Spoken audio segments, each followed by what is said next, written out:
Sunday special mutton কষা। আজকে সকালবেলা বাচ্চাদের আর্ট কম্পিটিশন ছিল, তো ওখানে নিয়ে গেছিলাম। রান্না করতে করতে এই এখনই রান্না হলো, দেখতেই পাচ্ছ ধোয়া উঠছে।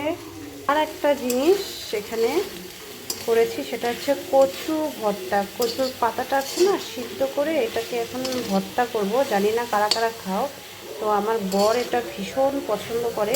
তো আজকে যদি এটা না করতাম, তো এমনিতেই একদিন আগে এটা আনা হয়ে গেছে। আজকে যদি না করি তাহলে পাতাগুলো কেমন হলুদ হলুদ হয়ে যাবে। তো সেই জন্য আমি এটা আজকেই করলাম, যতটুকু খাবো। আর হচ্ছে এরপরে করতে পারবো না, তো কালকে আবার সোমবার নিরামিষ আছে। তো আজকে সানডে স্পেশাল এটাই।